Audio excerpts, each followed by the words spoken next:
بسم اللہ الرحمن الرحیم۔ دوستو برخوردار، موسم آہستہ آہستہ ایوان ہوتا جا رہا ہے، تو انشاءاللہ تعالیٰ اگر آپ نے صحت بھی ایوان کرنی ہے تو پھر پارک میں آ جاؤ۔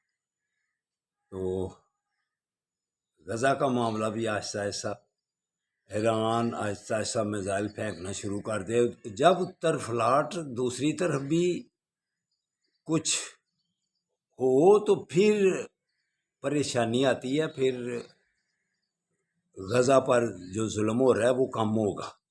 اگر چپ کر کے بیٹھے رہیں، جیسے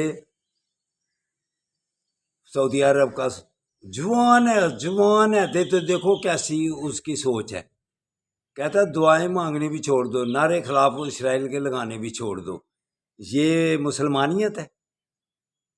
یہ ہمارا سب اسلامی ملکوں کی عقیدت والا ملک جو ہے، جدھر خانہ کعبہ اور مکہ مدینہ ہے، ان کی جو مسلمانیت ہے وہ یہ ہے۔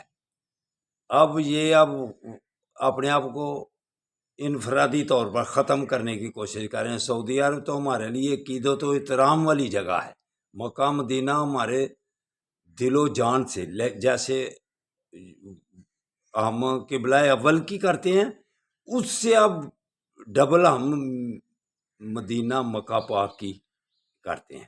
لیکن وہ جو ہے ادھر سربراہ، وہ دیکھ لو اس کی سوچ کیسی ہے، اس نے اس کو تسلیم بھی شروع کر دیا ہوا ہے۔ اور آخر قیامت کے نزدیک یہودیوں سے جنگ تو ہونی ہے، تو اب وہ امام مہدی بھی آنے ہی والے ہیں۔ اب نزدیک قیامت کی نشانیاں ہیں یہ جو محمدی سلیمان کر رہا ہے نا، یہ قیامت کی نشانیوں کی نزدیکی ظاہر ہو رہی ہے۔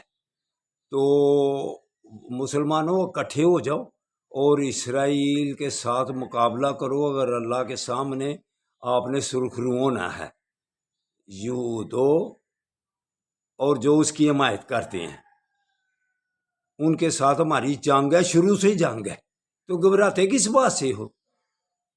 اس لیے گھبرانا چھوڑ دو، اور دعا مانگنے سے بھی منع کر رہے ہو، اب تمہارا خیر ہو گیا ہوا ہے۔ تو دوستو برخوردارو، چلو پارک میں آؤ، انشاءاللہ تعالیٰ پھر انفرادی سے صحیح کرے، پھر اجتماعی بھی انشاءاللہ ٹھیک ہوگی۔ اللہ حافظ، اللہ حافظ۔